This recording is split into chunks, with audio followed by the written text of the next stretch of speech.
Welcome to Flickering Myth Gaming's 7-day replay. We are the gas station TV of gaming news. I'm your host, Alan Christian. We have a jam-packed week full of news for you this week. We've got more coming from the Activision Blizzard scandal.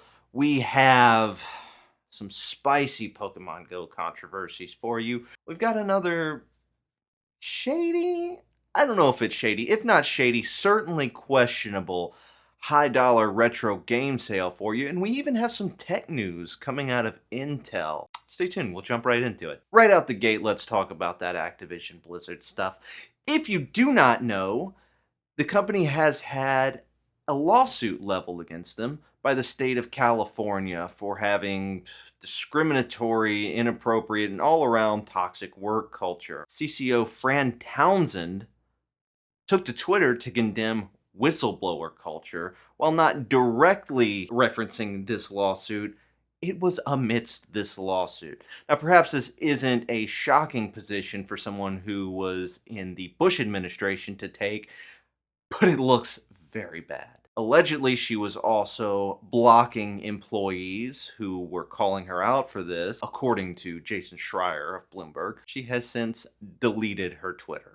CEO and noted man of his word, Bobby Kotick, continues to run damage control and states that people will be held responsible for their actions. Maybe we've seen a little bit of that as Blizzard president J. Allen Brack stepped down this week. He'll be replaced by Jen O'Neill and Mike Ybarra. Both executives are fairly new to Blizzard.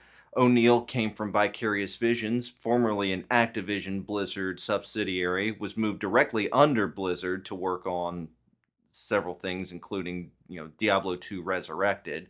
And Ibarra comes from Microsoft's Xbox division. He worked on Xbox Online services, I believe.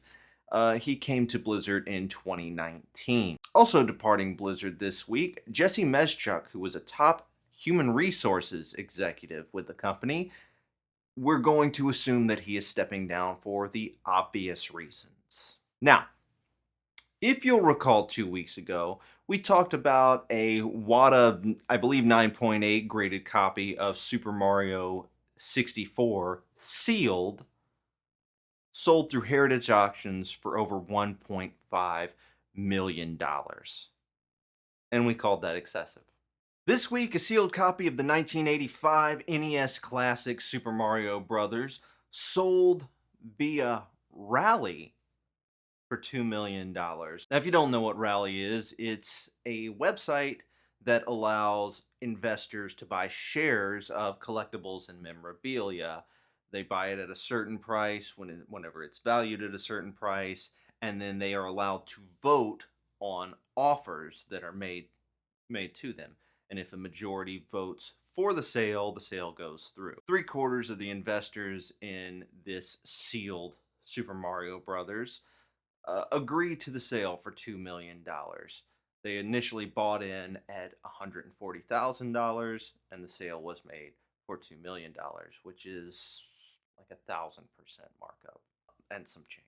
We'd like to note in this instance that the buyer's information remains private, though in this instance, unlike with Heritage Auctions, there is some clear indications of money changing hands. And once again, we would like to note that the WATA grading service has not made its grading criteria public, and they also do not release population reports for products that they have graded. On a personal note, I believe that the collector's market right now is being artificially inflated, and if you are looking to unload some of your collection, now is probably the time to do it. I don't think that this is the bottom of the hill.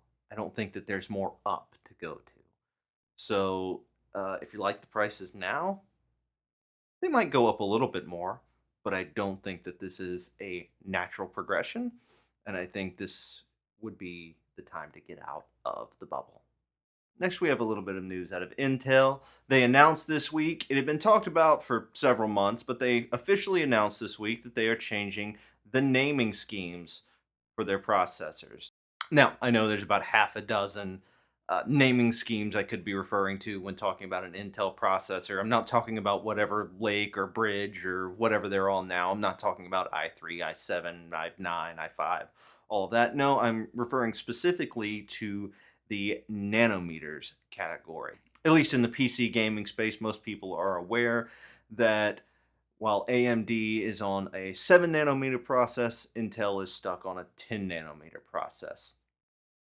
This refers specifically to, and I'm not going to get too technical. I don't think I'm qualified to get too technical, but this refers specifically to the size of transistors, gates, components, whatever, what have you, on that are printed onto the chip.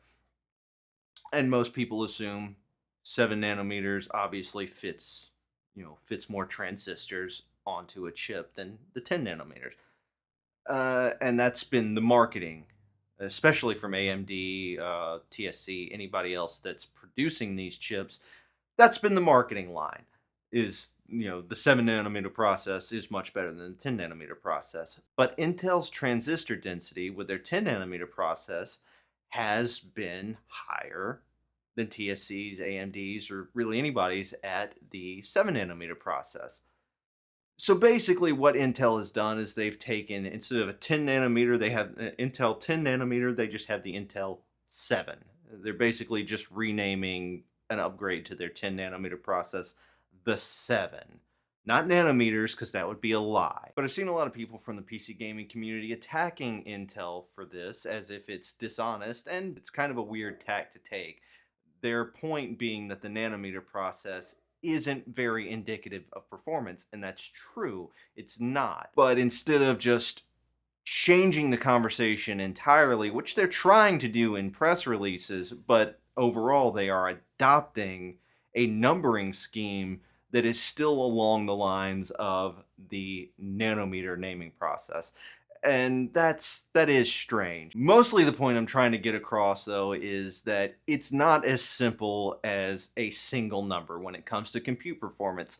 So do your own research. Don't listen to marketing spin, which is what the nanometer process has been for the past 5 years at least. But there's more to compute performance than a single number like this. So do your own research. And lastly, Niantic, developers of Pokemon Go, have rolled back their pandemic safeguards. If you don't know, towards the beginning of the COVID-19 pandemic, Pokemon Go was altered in ways that allowed for more social distancing. It allowed for, people to do more from their homes. It allowed people to not have to be out interacting with people to still get their Pokemon Go experience. But they've rolled that back now. And that's controversial because many places, are seeing a spike in cases. A lot of Pokemon Go players would like those safeguards to come back. They think it is premature to remove them. Niantic has said that they are forming a committee to look at this and that they will have an answer by September. Seems a bit odd. Seems a bit odd to form a committee and take several weeks to make what should be a simple decision. Is it still a problem? Are pandemic issues still a thing? I think the answer is pretty much undoubtedly yes. So, what's the question? What needs to be deliberated for 3 weeks, Niantic? And in upcoming games this week, August 10th sees Carrier Command 2, a real-time strategy game by Microprose. I was pretty sure Microprose died in the early 90s. I guess somebody bought the rights to that name and now they're making more RTSs.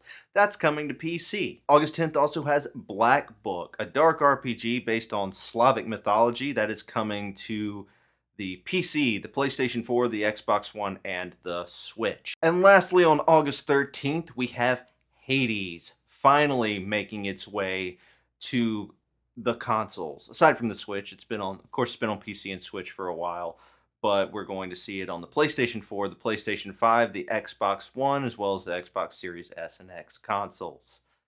If you don't know Hades, it is a roguelike action RPG style game. It's wonderful. Got a lot of Game of the Year notices last year, with good reason. Phenomenal game. Check it out. And lastly, my game suggestion to you this week is Axiom Verge. Axiom Verge is a Metroidvania, or just Metroid. It's pretty much straight up Metroid. We have Axiom Verge 2 coming up, should be sometime this year. Check out the first one. It's on everything. Well worth your time. I have delved into this game. I've dumped so many hours into this game. It is a phenomenal throwback to, it's kind of somewhere between the original Metroid and Super Metroid, with of course some modern trappings as well. Check it out. And that does it for us here on Flickering Myth Gaming's 7-day replay this week. You'll have Gerald James back next week. Until then, I've been Alan Christian, and we'll see you next time.